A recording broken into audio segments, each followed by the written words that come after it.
Pertama-tama marilah kita panjatkan puji syukur kehadirat Allah Subhanahu wa taala karena atas limpahan rahmat serta karunia-Nya kita diberikan kesehatan. Hadir pada pagi hari ini cukup semangat dalam mengikuti kegiatan diskusi bertajuk serial debat. Temanya benarkah ilmu hukum sebagai ilmu yang sui generis. Saya untuk sementara ini ditugaskan sebagai MC non formal, nanti berubah menjadi moderator setelah kegiatan dibuka. Untuk mempersingkat, mengefisienkan waktu karena waktu kita pagi ini cukup singkat, mari kita dengarkan pertama pengantar dari Ketua Meta Juridika Fakultas Hukum Ilmu Sosial dan Ilmu Politik Universitas Mataram, Saudara M. Riyadusya. Silakan. Selamat pagi, Assalamualaikum warahmatullahi wabarakatuh. Yang terhormat Pak Dekan, sebelah Pak Dekan, saya sama beliau sudah punya panggilan khusus. Sama beliau kan yang dikenal Pak Hak ya. Kita pengen buat jargon baru. Kalau ada buku yang terkenal penulisnya HLA Hart, maka beliau ini adalah L Hak. Jadi buku baru lah kita. Ini bagus humornya. Tinggal harus hajinya ya, haji lalu L-nya sudah nyampe, HL Hak gitu kan. Nanti hanya kecil aja, tinggal kita umrohkan hak itu. Kecil. Terima kasih Pak sudah hadir. Terus Prof. Amir, terima kasih sudah hadir. Ini fansnya banyak sekali nih. Yang paling ujung mau manggil Prof takut kena WA, jangan Mas. Tapi kita kenalin dulu beliau Prof. Dodo Dwi Putro. Walaupun beliau mau dipanggil Prof, provokator masih mau. Mas Wid, terima kasih kehadirannya dan teman-teman dosen di FH ISIP dan teman-teman dosen dari luar Fakultas Hukum dari luar Universitas Mataram, mahasiswa, teman-teman yang hadir. Pertama, kita coba memulai sebuah serial debat. Saya mengingat di 2011 dulu pernah menjadi mahasiswa yang ditugaskan untuk berdebat melawan kampus lain di Brawijaya. Ada satu kalimat pembuka di saat debat yang saya ingat itu adalah lawan debat adalah rekan berpikir. Itu yang paling mengingat kami sebagai seorang debater saat. Nah, kami mencoba menghadirkan ini agak-agak di ujung jurang semua ini tiga prof ini. Karena pendapatnya kadang-kadang sangat di ujung tajam pisau masing-masing. Nah, ini kita pengen dengar juga tentang permasalahan yang kebetulan tema hari ini kami mengangkat adalah ilmu hukum apakah sui generis atau tidak. Karena perkembangan kehidupan dan lain sebagainya apakah masih relevan nanti. Ini adalah serial pertama yang akan dimulai oleh Meta Juridika, yang dalam beberapa waktu akan ada serial-serial berikutnya. Nanti mungkin akan bekerjasama dengan Indonesian PhD Council. Tadi Pak Hak sudah siap, akan ada Global Lectures, Global Public Lectures. Itu nanti kita akan bekerjasama sehingga aktivitasnya akan sangat besar dan masif. Sehingga terima kasih sekali lagi atas kehadiran Bapak Ibu, teman-teman semua. Kita menantikan dan menunggu kehadiran berikutnya di acara-acara yang kemungkinan dalam waktu dekat di tanggal 9 ini. Oke. 9 September. 9 September. Nanti kemungkinan ada aktivitas Meta. Temanya nanti akan menyusul. Pasti kegiatannya akan mengundang para pakar-pakar. Mungkin nanti Pak Dekan, beberapa guru-guru besar lain di Fakultas Hukum ataupun dari universitas lain.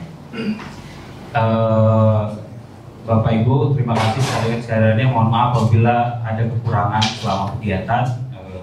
Saya lagi sampaikan mohon maaf. Terima kasih. Assalamualaikum warahmatullahi wabarakatuh. Waalaikumsalam. Terima kasih pengantar dari M. Riyadusya.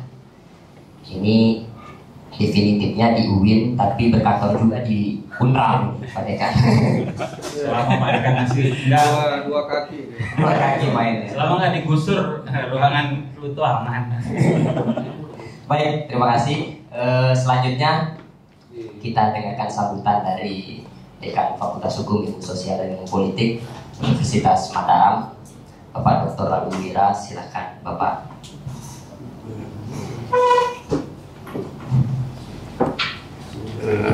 Terima kasih, Farhan. Assalamualaikum warahmatullahi wabarakatuh. Selamat pagi dan salam sejahtera buat kita semua. Alhamdulillahirrahmanirrahim. Wassalatu wassalamu ala asrofil anbiya'i wal mursalin wa ala alihi wasahbihi ajma'in amma ba'du. Rabbi shrah li sadri wa yassir li amri wahlul 'uqdatam min lisani yafqahu qawli. Pertama, saya ucapkan terima kasih dan hormat pada narasumber, Prof. Haq, Prof. Amir, Prof. Widodo, kemudian ada Meta Yuridika, Rian, Farhan, dan para hadirin yang berbahagia. Ada dari Komisi Yudisial, ada dari Bapak Ibu dosen, ya. Ada dari lawyer, singkatnya para hadirin. Terima kasih telah hadir bersama kita untuk menyimak bersama ya ulasan kajian atau pandangan-pandangan kritis terkait dengan hukum khususnya pada hari ini. Saya sangat senang dengan kegiatan ini dan bangga, bahagia karena ini yang pertama. Semoga bisa berkesinambungan, konsisten, dan kegiatan-kegiatan semacam ini saya lihat sudah semakin ramai di komunitas. Ada kegiatan yang cukup rutin, sudah sekitar 8 atau 9 seri. Itu dari diskusi sorot kamera itu sorot kampus merah. Itu mencoba untuk menangkap, menyorot isu-isu kontemporer, kemudian ditarik dan didiskusikan secara ilmiah dalam perspektif keilmuan. Dan di samping itu juga ada kemarin sempat juga diskusi berkaitan dengan isu-isu kedaerahan. Itu dari ya ada kerjasama. Cuma kegiatannya waktu itu malam. Pada prinsipnya saya senang dengan kegiatan ini dan bisa memberikan inspirasi, kegairahan dalam keilmuan, dan temanya juga cukup menarik tentang ilmu hukum sui generis. Sebenarnya kalau Fakultas Hukum ini sudah sedikit-sedikit pecah gitu ya, karena di samping hukum ini ada sosiologi, ada komunikasi, kemudian ada HI. Ini perspektifnya udah cukup luas. Kadang dari berbagai dimensi sosial bisa dilihat. Kemungkinan ke depan juga yang penting kita diskusikan masalah isu-isu politik ya. Jadi secara hukum ini sebenarnya, dan terutama akibatnya terhadap kita ya. Karena khawatir juga kalau ini menyebar terakhir dengan adanya perang yang bermula dari Rusia, Ukraina, terus Iran, Pakistan, India, kemudian terakhir dengan Israel, Iran ini. Ya bagi kita, apakah kita bisa mengantisipasi gejala semacam ini? Sementara kita sendiri kan belum ada bunker. Kalau orang-orang di sana sudah siap, kalau ada perang udah antisipasi. Kita ini mau lari kemana? Belum juga kelihatan, terlalu apa lagi. Terima kasih, itu aja yang dapat saya sampaikan. Semoga kurang lebih kegiatan ini dapat langsung. Mohon maaf atas segala kekurangan. Assalamualaikum warahmatullahi wabarakatuh. Waalaikumsalam warahmatullahi wabarakatuh. Terima kasih kepada Pak Dekan atas sambutannya pada pagi hari ini. Saya di sini. Baik, Bapak Ibu yang kami hormati para narasumber. Nah, sekarang saya berubah menjadi moderator, tapi tidak sendiri. Saya akan ditemani oleh Ibu Titin Nur Fatlah. Mari ke depan Ibu Titin. Tepuk tangan untuk kita semua sebelum kita mulai. Izin, Pak Dekan. Jadi kegiatan pagi hari ini tidak formal seperti biasanya, ya. Seminar bisa kita bilang bukan seminar, bukan ceramah, karena kebetulan ini hari Jumat, nanti takutnya jadi khotbah Jumat. Jadi kita lebih pada serial debat. Iya betul. Dan nanti juga kita tidak akan membuka sesi khusus untuk para audiens bertanya, tapi kemudian akan berjalan berjalan, Iya. ya mengikuti arus saja Mbak Iya. Titin ya. Betul. Jadi debat ya kayak di TV-TV lah Mbak Titin ya. Iya. Ini jadi studio khusus. Iya betul. Tapi kan kalau di Fakultas Hukum biasanya di tataran yang dalam bayangan kita debat itu selalu ada kita berada di belakang meja pro dan kontra gitu. Tapi kali ini tidak. Tapi kami menggunakan skema tim menggali beberapa pertanyaan dari kami berdua. Pertanyaannya bukan titipan yang jelas. Pertanyaannya natural semuanya. Begitu juga dengan audiens. Nanti akan dieksplor lebih dalam kepada 3 narasumber kita. Kalau saya pinjam katanya Mas Rian, ini kegiatan yang awal luar biasa. Kenapa? Karena narasumbernya itu para dewa dan naga. Laut tidak perlu dalam, yang penting di sana ada dewa. Gunung tidak perlu tinggi, yang penting di sana ada naga. Naganya. Fakultas Hukum nggak perlu besar-besar, yang penting ada dewa dan naganya. 3 tepuk tangan untuk narasumber kita. Saya kenalkan, Mbak Titin izin, saya kenalkan. Yang pertama di paling pojok kanan. Nanti beliau sewaktu-waktu berdiri karena izin sakit punggung. Back pain lah bahasanya. Ya mungkin itu menentukan umur lah. Umurnya semakin senior beliau, sudah semakin Bukan. senior. Prof. Widodo Dwi Putra, tepuk tangan. Terima kasih atas kehadirannya sebagai pendiri Meta Juridika. Di samping beliau, di tengah-tengah kita ada Prof. Amir. Tepuk tangan untuk Prof. Amir. Sudah tidak asing lagi di kalangan mahasiswa S1, S2, dan S3. Kalau mendengar kata Prof. Amir, takut katanya. Tapi saya senang mendengar Prof. Amir karena kedisiplinan beliau yang membuat saya Harus bangun pagi. pagi. Jadi kalau enggak, lewat. Tepuk tangan untuk Prof. Amir. Tepat di sebelah kanan saya, Pak Hayanul Haq. Beliau sudah layak dipanggil profesor. Sudah luar biasa pengetahuannya, bukan hanya di tingkat Universitas Mataram, Indonesia, bahkan internasional. Beliau baru balik dari Den Haag. Tepuk tangan dulu. Denmark. Oh ya. Nggak di briefing. Jadi itu perkenalan untuk para narasumber. Terima kasih banyak sudah hadir di forum ilmiah pada pagi hari ini. Iya, dan pada kesempatan ini kita akan membahas tema besar kita, serial debat. Yang tema besarnya adalah benarkah ilmu hukum itu ilmu yang sui generis? Mungkin kita sebagai pembelajar hukum terutama kita sudah tidak asing soal ilmu hukum sui generis gitu. Jadi secara etimologis sui generis itu sendiri artinya berjenis sendiri. Nah, lalu kemudian dalam filsafat ilmu gitu setiap cabang ilmu memiliki metodenya sendiri, namun kemudian ilmu hukum ini menjadi salah satu ilmu yang cukup banyak diperdebatkan karena dia tidak termasuk ke dalam ilmu sosial murni seperti sosiologi ataupun antropologi, ataupun tidak termasuk juga ke dalam ilmu-ilmu murni seperti matematika ataupun fisika begitu, tapi kemudian ilmu hukum memiliki kedudukannya sendiri. Nah, ada banyak kemudian pemikir-pemikir terkait dengan ilmu hukum sebagai sui generis misalnya, yang menyatakan bahwa ilmu hukum ini memiliki pendekatan yang khas dan membedakan dari ilmu-ilmu lainnya.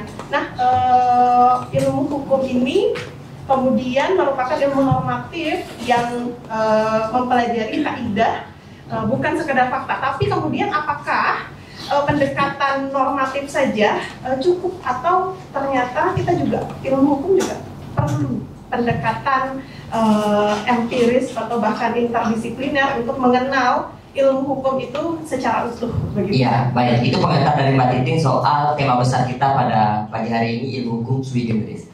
Kalau saya singkat saja, sesuai dengan kapasitas saya, host ya. Berarti ilmu hukum itu ilmu sui generis yang berdiri sendiri. Sepemahaman kita gitu ya. Pertanyaan untuk ketiga narasumber kita, pertanyaan yang sama.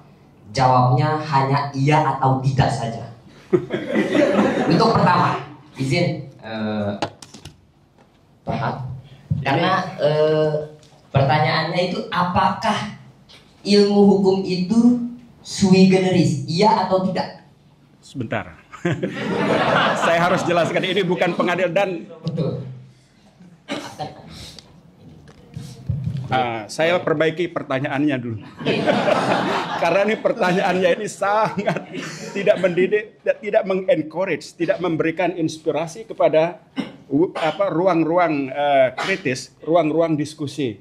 Ini bukan pengadilan, bukan ruang investigasi, ya atau tidak. Itu bukan pertanyaan di ruang pendidikan atau pembelajaran. Oleh karena itu, yang benar adalah bagaimana pendapat setiap narasumber itu tentang pandangan apakah hukum itu sui generis atau tidak. Sehingga ada ruang. Tetapi kalau saya akan memberikan jawaban, konteksnya yang harus dilihat, ya. Dan sebetulnya jawaban di dalam konteks hukum itu apakah sui generis atau tidak, itu tidak bisa melihat hitam atau putih. Tetapi dalam konteksnya, kalau dalam pengembangan hukum, itu ada satu elemen yang paling penting yang harus dipertimbangkan, yaitu adanya specific circumstance. Bahkan ketika undang-undang atau norma yang akan diterapkan di dalam praktek, itu tidak murni dia berlaku secara 100%. Hitam atau putih seperti itu. Tetapi ada specific circumstance yang harus dipertimbangkan. Untuk apa? Tujuannya untuk keadilan.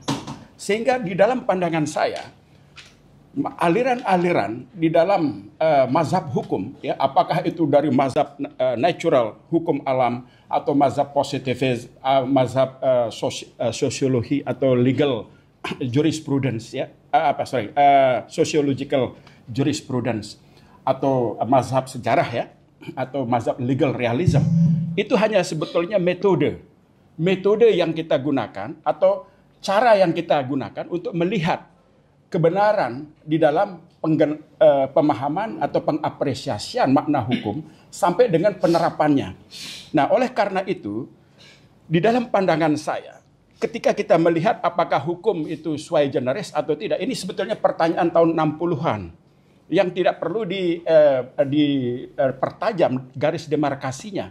Tetapi yang paling penting itu adalah bagaimana kita membangun cara berpikir yang komprehensif. Ya, yang komprehensif. Yang saya maksud komprehensif itu yang melihat seluruh komponen-komponen di dalam pengembangan hukum itu saling berkait-kaitan. Tidak ada saling mendikotomikan. Nah, kalau misalnya tadi dikatakan, paham yang mengatakan bahwa hukum itu sui generis itu hanya berpangkal kepada pendekatan normatif semata. Tetapi kita melihat secara faktual tidak demikian. Faktanya hukum itu berada di dalam subsistem sosial, ya, seperti yang dikatakan oleh dari sejak zamannya Reskipon, ya, dari Reskipon memposisikan hukum itu sebagai law as a tool of social engineering. Bisa dia gunakan. Atau dalam pahamnya Talcott Parsons, ya, yang juga melihat hukum itu sebagai bagian dari subsistem sosial tadi, yang berfungsi sebagai fungsi integrasi. Nah, kalau kita melihat, ya, dari mazhab hukum alam, ya, yang mengacu pada hukum itu dilihat kebenarannya itu kalau dia mengacu atau membadarkan nilai-nilai moralitas. Nah, ini di dalam perkembangannya ini ditentang, ya, bahwa konsep atau pandangan yang meletakkan hukum bersandar kepada moralitas itu haknya siapa? Itu dia mempertanyakan. Nah, pada masa itu yang menjadi dominan itu adalah kekuasaan. Kekuasaan itu berpangkal pada raja. Raja yang melakukan penginterpretasian. Bahkan raja ini sebetulnya di bawah kontrol dari kekuasaan gereja yang pada saat itu memberikan fondasi endorsement terhadap kekuasaan itu melalui hukum kanonik itu. Nah, jadi kalau memang hukum itu yang berasal dari kata-kata Tuhan katanya, mana kata-kata Tuhan yang harus dimaksudkan? Itu yang berasal dari Bible, sehingga lahir itu kanonik loh.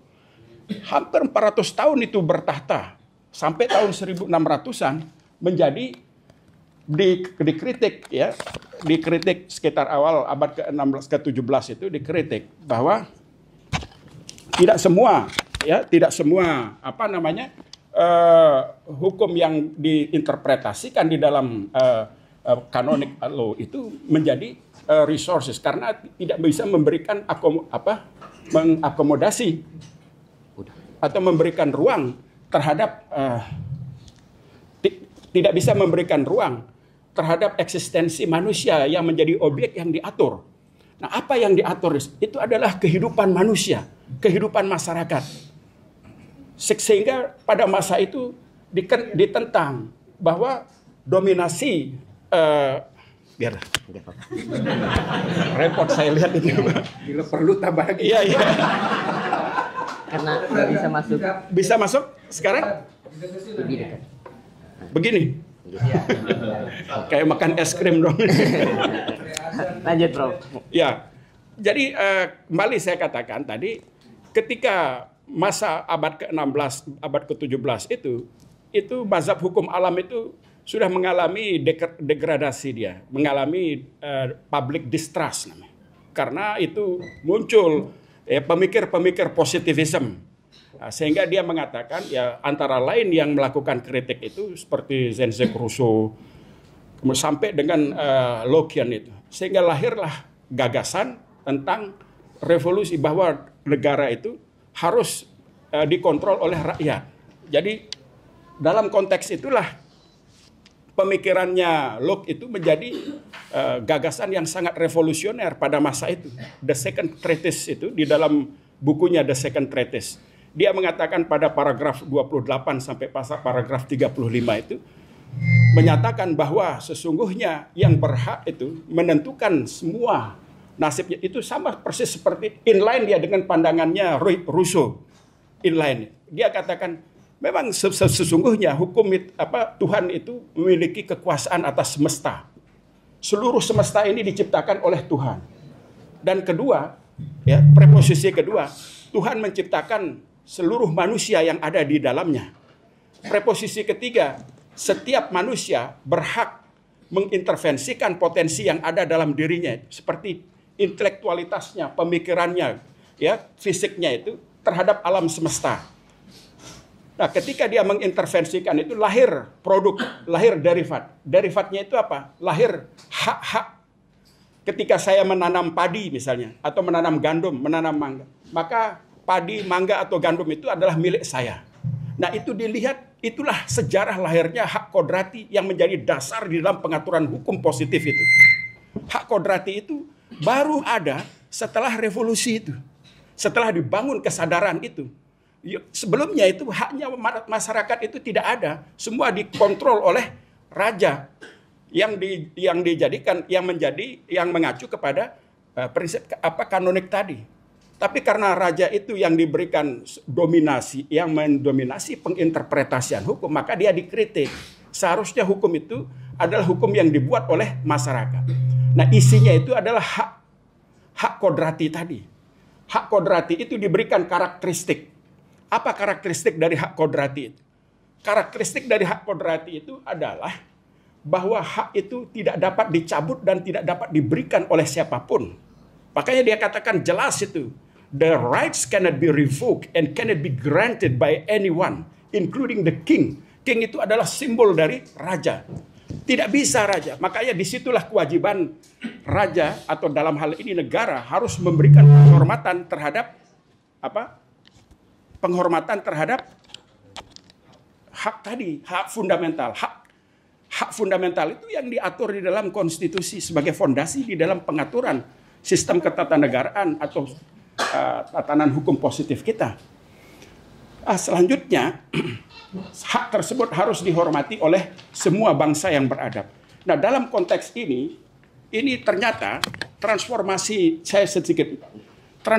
dari hukum positif ini berlanjut. Ya, hukum positif ini yang menjadi cikal bakal di dalam pemahaman tentang hukum itu sebagai sui generis. Saya ingin menceritakan histori ini. Tujuannya untuk memahami, ya, mendapatkan pemahaman yang komprehensif tentang apa dan bagaimana cara kita memahami hukum yang sesungguhnya itu. Nah, Oleh karena itu, sedikit saya selesai. Ya. Baik. Tadi saya katakan di sini sampai di sini ya terjadi revolusi. Pada masa itu revolusi itu terjadi pada tanggal 14 Juli tahun 1789 dengan dihancurkannya benteng Bastia. Sehingga berubah itu ketika dipenggal ya, The King Louis XVI itu, Raja Louis XVI itu dipenggal dengan guillotine. Itu adalah simbol dari pergantian kekuasaan dari mazhab hukum alam tadi, mazhab sejarah dari monarki absolut yang mengacu kepada hukum alam tadi dengan apa? Positivism. Nah, di mana rakyat yang berkuasa. Ketika rakyat berkuasa itu menjadi euforia. Di dalam catatan yang ditulis oleh Jeremy Bentham di dalam bukunya tentang tulisan itu dipublikasi di Oxford University. Judul bukunya itu Nonsense of Upon Stilts. Dia katakan bahwa Jeremy Bentham itu melakukan kritik terhadap revolusi Prancis. Revolusi Prancis ini hanya sekedar melahirkan freedom, liberty tadi, kemerdekaan. Yang hanya melahirkan deklarasi hak asasi manusia dan sipil. Tetapi gagal mengatur ketertiban. Akhirnya terjadi itu anarkisme di mana-mana. Bahkan seorang sastrawan itu menggambarkan anarkisme di Prancis saat itu. Dia katakan bahwa ketika revolusi Prancis itu terjadi, itu gajah yang ada di kebun binatang pun disembelih untuk dimakan. Karena tidak ada norma di sana itu. Pada saat itu, begitu kuatnya anarkisme itu, dikritik di dalam bukunya, Jeremy Bentham itulah yang menjadi cikal bakal lahirnya hukum positif tadi, yang sekarang sedang kita diskusikan. Dia katakan bahwa hukum itu seharusnya tidak hanya sekedar euforia. Dia mengkritik revolusi Prancis itu hanya sekedar deklarasi. Dia hanya sebatas melakukan pergantian kekuasaan. Tetapi tidak bisa mengatur apa yang disebut dengan ketertiban tadi. Nah, di dalam konteks itulah ya Jeremy Bentham itu mengusulkan bahwa seharusnya seluruh substansi, isi, dan tujuan dari revolusi Prancis itu dikonstruksi ke dalam konstitusi. Inilah cikal bakal dari hukum positif tadi. Nah, muridnya Jeremy Bentham itu bernama John Austin. Ini yang sangat terkenal sebagai bapak dari hukum positif itu. John Austin itu menulis buku yang mensistematisir seluruh pandangannya Jeremy Bentham tadi. Dia menulis buku itu pada tahun 1832. Diterbitkan oleh Hackett itu kalau tidak salah, publishing companies. Judulnya buku itu The Province of Jurisprudence Determined. Jadi batas-batas jurisprudence itu filsafat hukum maksudnya itu Nah, sedikit lagi. Sebentar. Ini sebagai pandangan supaya ada gambaran tentang di mana kita bertransformasi di dalam konteks ini gitu.